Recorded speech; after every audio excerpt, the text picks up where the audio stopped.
इस वीडियो में हम सॉल्व करेंगे बाल विकास और शिक्षा शास्त्र के 50 महत्वपूर्ण प्रश्न यानी चाइल्ड डेवलपमेंट के। हेलो नमस्कार दोस्तों, मेरा नाम है दिनेश और आप देख रहे हैं Z class academy YouTube channel जो सभी शिक्षक भर्ती परीक्षाओं के लिए उपयोगी है। दोस्तों यह वीडियो बहुत ही ज़्यादा महत्वपूर्ण है क्योंकि हमने 50 प्रश्नों का सॉल्यूशन किया है इसमें, तो वीडियो को बिना स्किप किए लास्ट तक जरूर देखना क्योंकि यह आपकी परीक्षा में पूछे गए प्रश्न हैं और आगे परीक्षा में पूछे जा सकते हैं। तो दोस्तों देखते हैं आज का पहला प्रश्न। बालक के विकास में वंशानुक्रम एवं वातावरण दोनों की भूमिका होती है, यह कथन किसका है? वंशानुक्रम एवं वातावरण दोनों की भूमिका होती है बालक के विकास में, यह कथन किसका है? पियाजे, वाइगोत्स्की, वुडवर्थ, स्किनर। दोस्तों इसका राइट आंसर होगा वुडवर्थ। वुडवर्थ ने कहा था कि बालक के विकास में वंशानुक्रम और वातावरण दोनों की भूमिका होती है। ऑप्शन सी इसका राइट आंसर। इसके बाद दूसरा प्रश्न, बच्चों के शारीरिक विकास की गति कैसी होती है? बच्चों की जो शारीरिक विकास की गति होती है वह किस प्रकार होती है? हमेशा समान रहती है, धीरे धीरे घटती है, अलग अलग बच्चों में भिन्न होती है, केवल बच्चे बचपन में होती है?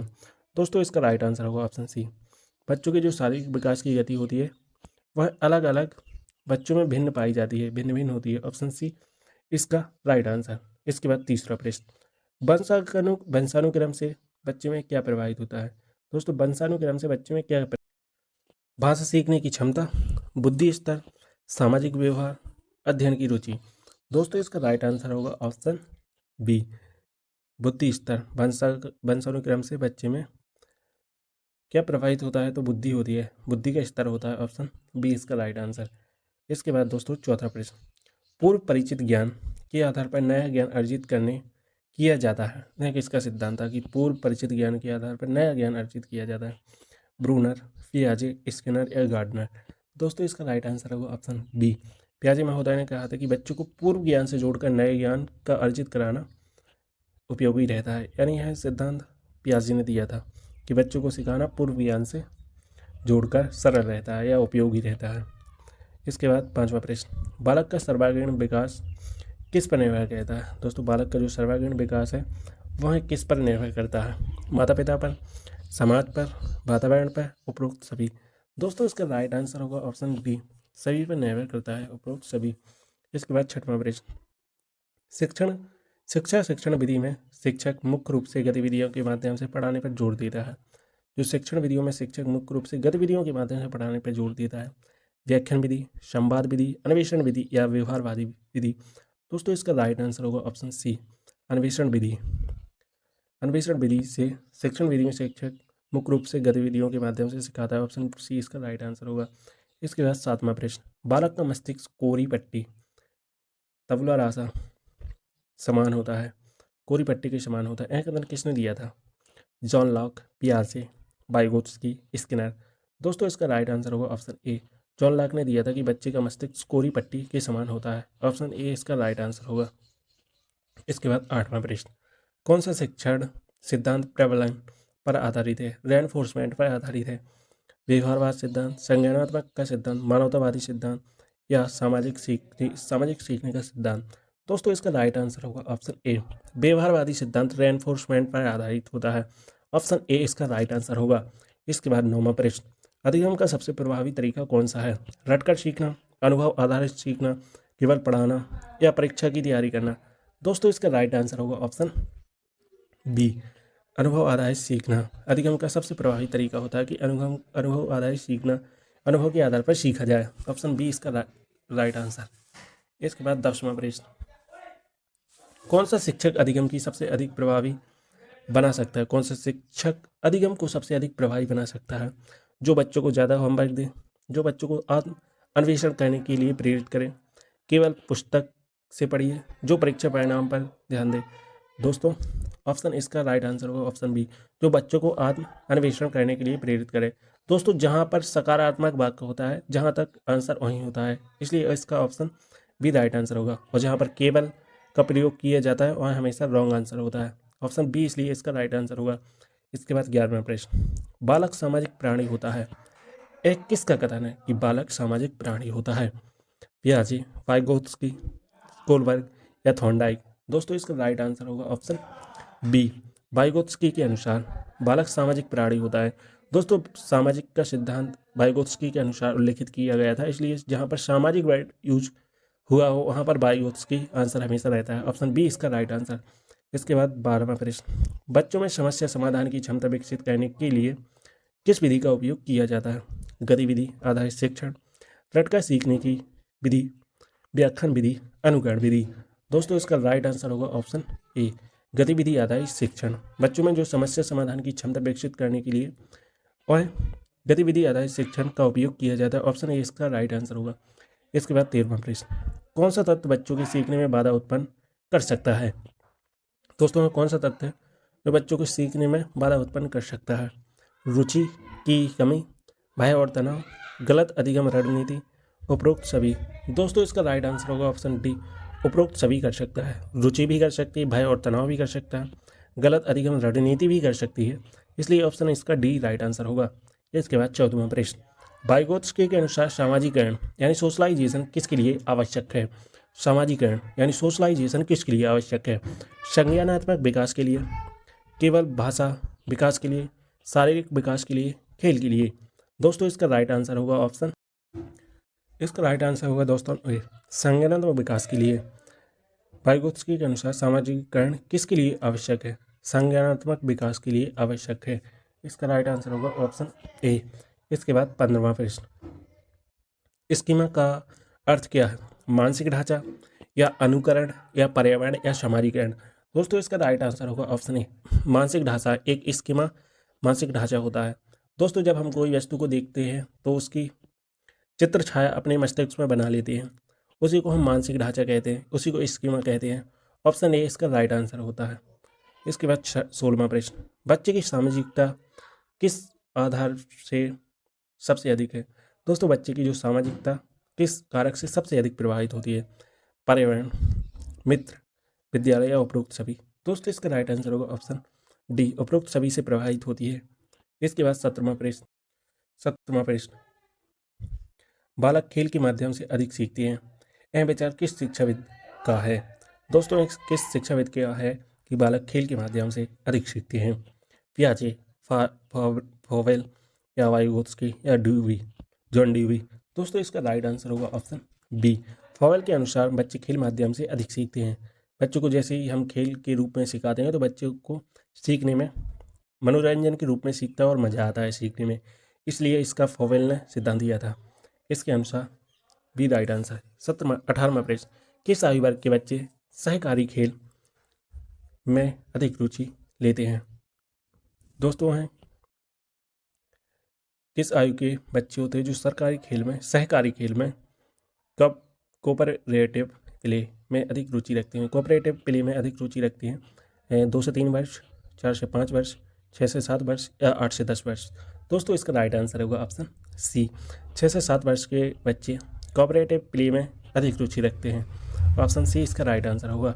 इसके बाद 19वां प्रश्न, बचपन में भूमिका निभाने वाले खेल रोल प्ले में क्या विकसित होता है? दोस्तों रोल प्लेइंग में क्या विकसित होता है जो बचपन में भूमिका निभाने वाले खेल होते हैं? दोस्तों संज्ञानात्मक कौशल, सामाजिक कौशल, भाषा कौशल, उपरोक्त सभी। दोस्तों इसका राइट आंसर होगा उपरोक्त सभी। बचपन में भूमिका निभाने वाले खेल यानी रोल प्लेइंग में सबसे अधिक संज्ञानात्मक कौशल, सामाजिक कौशल और भाषा कौशल, उपरोक्त सभी यानी सभी का विकास होता है। ऑप्शन डी इसका राइट आंसर होगा। इसके बाद 20वां प्रश्न, आत्मसम्मान सेल्फ इंस्टीम किस आयु में अधिक विकसित होता है? दोस्तों आत्मसम्मान किस आयु में सबसे अधिक विकसित होता है?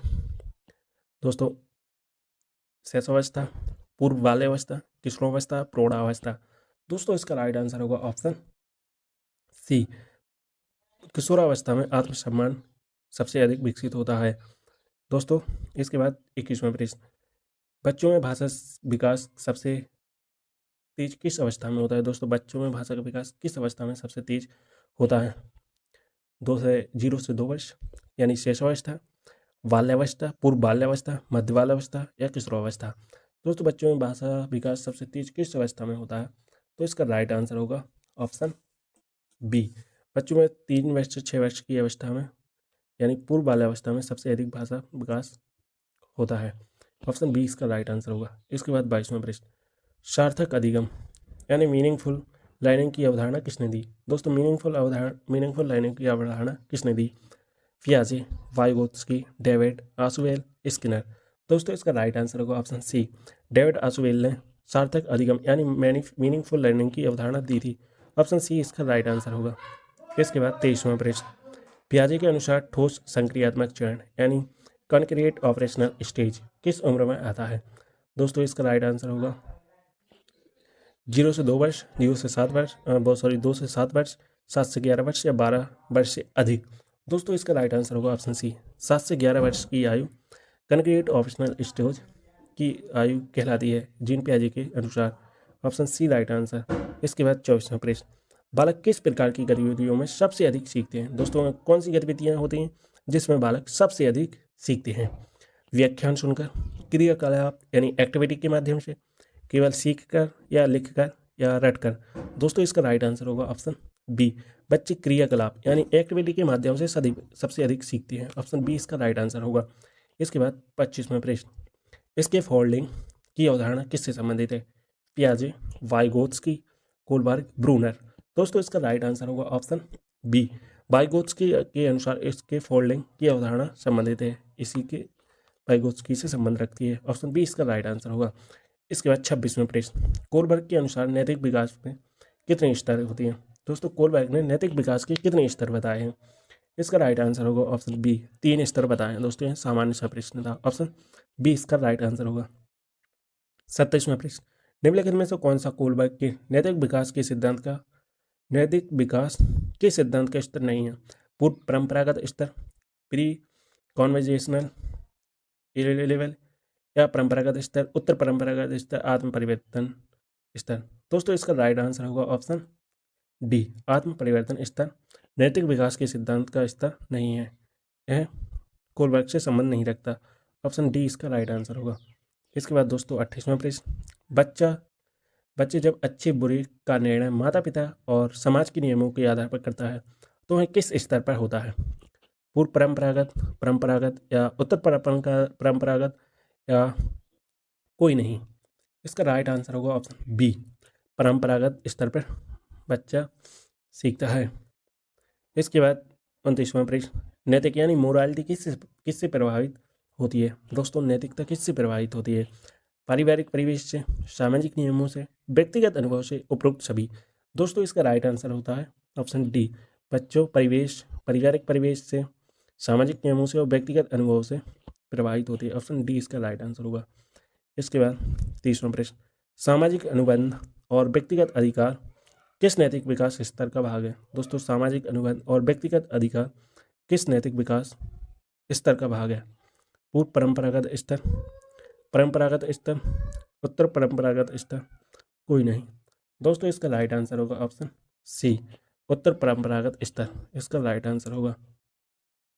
इसके बाद 31वां प्रश्न, अहम, ईगो और अहंकार, सुपर ईगो का सिद्धांत किसने दिया? अहम और अहंकार का सिद्धांत किसने दिया था? फ्राइड, एरिक्सन और पियाजे, स्किनर। दोस्तों इसका राइट आंसर होगा ऑप्शन ए, फ्राइड ने कहा था अहम और ईगो यानी ईगो और सुपर ईगो का सिद्धांत फ्राइड महोदय ने दिया था। ऑप्शन ए इसका राइट आंसर होगा। इसके बाद 32वां प्रश्न, किसके अनुसार व्यक्तित्व का विकास मनोसामाजिक स्तरों पर होता है?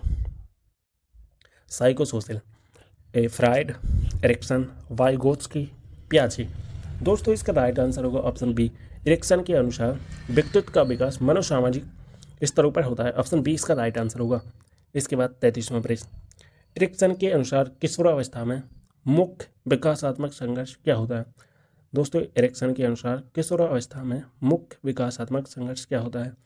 आत्म परिचय बनाम भूमिका विभ्रम, विश्वास बनाम अविश्वास, आत्मसम्मान बनाम हीनता, सृजनशीलता बनाम स्थिरता। दोस्तों इसका राइट आंसर होगा option C, option A right answer होगा, आत्म परिचय बनाम भूमिका श्रम। दोस्तों ऑप्शन ए राइट आंसर होगा। इसका आंसर ऑप्शन ए होगा। इसके बाद 34वां प्रश्न, कौन सा कारक बच्चे के व्यक्तिगत निर्माण में सबसे अधिक प्रभाव डालता है? दोस्तों कौन सा कारक है कि बच्चे के व्यक्तिगत निर्माण में सबसे अधिक प्रभाव डालता है? माता पिता, शिक्षक, समाज, उपरोक्त सभी। दोस्तों इसका राइट आंसर होगा उपरोक्त सभी, डी, इसके बाद 35वां प्रश्न, बच्चा यदि मैं यह कर सकता हूँ सोचता है तो यह किस सिद्धांत का उदाहरण है? Self efficiency, self esteem, self concept. दोस्तों इसका राइट आंसर होगा ऑप्शन ए, आत्म प्रभाविकता यानी सेल्फ एफिशिएंसी। ऑप्शन ए इसका राइट आंसर होगा। इसके बाद 36वां प्रश्न, कौन सी विधि बाल केंद्रित शिक्षण को प्राथमिकता देती है? दोस्तों कौन सी विधि है जो बाल केंद्रित शिक्षण को प्राथमिकता देती है?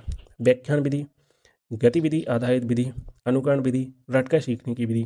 दोस्तों इसका राइट आंसर होगा ऑप्शन बी, गतिविधि आधारित विधि बाल केंद्रित शिक्षण को प्राथमिकता देती है। ऑप्शन बी इसका राइट आंसर होगा। इसके बाद 37वां प्रश्न, बच्चे अपने वातावरण से सीखते हैं। यह किसका विचार था? Skinner, Vygotsky, Bruner, Pavlov. दोस्तों इसका राइट आंसर होगा ऑप्शन बी, वाइगोत्स्की के अनुसार बच्चे अपने वातावरण से सीखते हैं। ऑप्शन बी इसका राइट आंसर होगा। इसके बाद 38वां प्रश्न, कौन सी विधि अधिगम को अधिक रोचक बनाती है? दोस्तों कौन सी विधि है जो अधिगम को अधिक रोचक बनाती है? केवल पुस्तकों पर आधारित शिक्षण, प्रयोगात्मक शिक्षण, याद करने की विधि, परीक्षा आधारित शिक्षण। दोस्तों इसका राइट आंसर होगा ऑप्शन बी, प्रयोगात्मक शिक्षण। केवल गलत होगा, याद करने की विधि गलत होगा, परीक्षा आधारित शिक्षण ये भी गलत होगा, इसलिए ऑप्शन बी इसका राइट आंसर होगा। इसके बाद 39वां प्रश्न, अधिगम को अधिक प्रभावी बनाने के लिए शिक्षक को क्या करना चाहिए? दोस्तों अधिगम को अधिक प्रभावी बनाने के लिए शिक्षक को क्या करना चाहिए? कौन सी विधि अपनानी चाहिए? केवल पढ़ाना चाहिए, बच्चों को स्वतंत्र रूप से सोचने की अवसर देना चाहिए, बच्चों में अनुशासन बनाए रखना चाहिए, परीक्षा के लिए तैयारी कराना चाहिए। दोस्तों इसका राइट आंसर होगा ऑप्शन बी, बच्चों को स्वतंत्र रूप से सोचने की अवसर देना चाहिए। जितने बच्चों को सोचने का अवसर दिया जाए, स्वतंत्र रूप से रखा जाए बच्चों को, वही सब। इसके बाद 40वां प्रश्न, प्रबलन किस मनोवैज्ञानिक का सिद्धांत है? दोस्तों प्रबलन किस मनोवैज्ञानिक का सिद्धांत है? रेनफोर्समेंट का सिद्धांत किसने दिया? स्किनर, पियाजे, वाइगोत्स्की, कोलबर्ग। दोस्तों इसका राइट आंसर होगा ऑप्शन ए, स्किनर महोदय ने रेनफोर्समेंट का सिद्धांत दिया था। इसके बाद 41वां प्रश्न, समावेशी शिक्षा का मुख्य उद्देश्य क्या है? इंक्लूसिव एजुकेशन का उद्देश्य क्या है? सभी बच्चों को समान अवसर देना, केवल मेधावी बच्चों को पढ़ाना, केवल विशेष जरूरत वाले सभी बच्चों को शिक्षित करना, केवल सामान्य बच्चों को पढ़ाना। दोस्तों इसका राइट आंसर होगा ऑप्शन ए, सभी बच्चों को समान अवसर देना चाहिए। समावेशी शिक्षा का यही उद्देश्य है कि सभी बच्चों को समान स्तर पर रखना चाहिए। इसके बाद 42वां प्रश्न, कौन सा कारक विशेष आवश्यकता वाले बच्चे के लिए शिक्षण को प्रभावी बनाता है? व्यक्तिगत ध्यान, सहपाठियों का सहयोग, उपयुक्त शिक्षण या उपयुक्त सभी। दोस्तों इसका राइट आंसर होगा ऑप्शन डी, उपयुक्त सभी। आवश्यकता वाले बच्चों के लिए शिक्षण को प्रभावी बनाता है व्यक्तिगत ध्यान, सहपाठियों का सहयोग, उपयुक्त शिक्षण विधियाँ, यानी ऑप्शन डी इसका राइट आंसर होगा। इसके बाद 43वां प्रश्न, बहुबुद्धि सिद्धांत मल्टीपल इंटेलिजेंस थ्योरी किसने दिया? मल्टीपल इंटेलिजेंस थ्योरी का सिद्धांत किसने दिया था? गार्डनर, पियाजे, वाइगोत्स्की, स्किनर। दोस्तों इसका राइट आंसर होगा ऑप्शन ए, गार्डनर महोदय ने बहुबुद्धि सिद्धांत दिया था। ऑप्शन ए इसका राइट आंसर होगा। इसके बाद 44वां प्रश्न, अंध विद्यार्थियों के लिए सबसे उपयुक्त शिक्षण विधि कौन सी है? दृश्य शिक्षण, श्रव्य शिक्षण, व्याख्यान शिक्षण, प्रयोग आधारित शिक्षण। दोस्तों इसका राइट आंसर होगा ऑप्शन बी, श्रव्य शिक्षण। अंध विद्यार्थियों के लिए, जो बच्चे देख नहीं सकते, उनके लिए श्रव्य शिक्षण सबसे उपयुक्त होता है। इसके बाद 45वां प्रश्न, बाल विकास की प्रक्रिया कैसी होती है? दोस्तों बाल विकास की प्रक्रिया कैसी होती है? अचानक होने वाली, क्रमबद्ध और सतत, केवल बचपन में होने वाली, केवल किशोरावस्था में होने वाली। दोस्तों इसका राइट आंसर होगा ऑप्शन बी, बाल विकास की प्रक्रिया क्रमबद्ध और सतत होती है। ऑप्शन बी इसका राइट आंसर होगा। इसके बाद 46वां प्रश्न, पियाजे के संज्ञानात्मक विकास सिद्धांत के अनुसार बच्चा संवेदी प्रेरक अवस्था में कौन सा कौशल विकसित करता है? प्रतीकात्मक सोच, वस्तुनिष्ठ तर्क क्षमता, सैद्धांतिक चिंतन। दोस्तों इसका राइट आंसर होगा ऑप्शन बी, वस्तुनिष्ठ। पियाजे के संज्ञानात्मक विकास सिद्धांत के अनुसार संवेदी प्रेरक अवस्था में कौशल विकसित करता है। ऑप्शन बी इसका राइट आंसर होगा। इसके बाद 47वां प्रश्न, विजयनालर का निकटतम विकास क्षेत्र ZPD सिद्धांत किस पर आधारित है? निकट विकास क्षेत्र, निकटतम विकास क्षेत्र, स्वतंत्र अधिगम, शिक्षक की अनुपस्थिति, सहायक मार्गदर्शन और सहयोग, अनुवांशिक विकास। दोस्तों इसका राइट आंसर होगा ऑप्शन सी, सहायक मार्गदर्शन और सहयोग। इसके बाद 48वां प्रश्न, कोलवर्ग के नैतिक विकास सिद्धांत में प्री कन्वेंशनल स्तर में बच्चे का व्यवहार कैसा होता है? समाज के नियमों के अनुसार, व्यक्तिगत नैतिकता पर आधारित, पुरस्कार और दंड पर आधारित, नैतिक सिद्धांतों पर आधारित। दोस्तों इसका राइट आंसर होगा ऑप्शन सी, पुरस्कार और दंड पर आधारित। ऑप्शन सी इसका राइट आंसर होगा। इसके बाद 49वां प्रश्न, बुनियादी शिक्षा बेसिक एजुकेशन का सिद्धांत किसने दिया? दोस्तों बेसिक एजुकेशन का सिद्धांत किसने दिया? John Dewey, Mahatma Gandhi, Maria Montessori, B F. Skinner. दोस्तों इसका राइट आंसर होगा ऑप्शन बी, महात्मा गांधी ने दिया था बुनियादी शिक्षा यानी बेसिक एजुकेशन का सिद्धांत महात्मा गांधी ने दिया था। ऑप्शन बी इसका राइट आंसर होगा। इसके बाद 50वां प्रश्न और आखिरी प्रश्न, स्किनर के अनुसार अधिगम से किससे प्रभावित होता है? दोस्तों अधिगम किससे प्रभावित होता है स्किनर के अनुसार? जैविक विकास, अनुकूलीकरण यानी कंडीशनिंग, नैतिकता, अनुवांशिकता। दोस्तों इसका राइट आंसर होगा ऑप्शन बी, अनुकूलीकरण यानी कंडीशनिंग पर स्किनर के अनुसार अधिगम प्रभावित होता है। ऑप्शन बी इसका राइट आंसर होगा। दोस्तों आज फिर से हमने 50 प्रश्नों का सॉल्यूशन किया। मैं आशा करता हूँ आपको वीडियो पसंद आया होगा और आपने सभी क्वेश्चन अटैम्प्ट किए होंगे। आप मुझे अपना स्कोर बताना कमेंट बॉक्स में, आपने कितने सही किए और कितने रॉन्ग किए। मैं ऐसे वीडियो लेक्चर लाता रहता हूँ। मिलते हैं नेक्स्ट वीडियो में, तब तक के लिए जय हिंद, वंदे मातरम।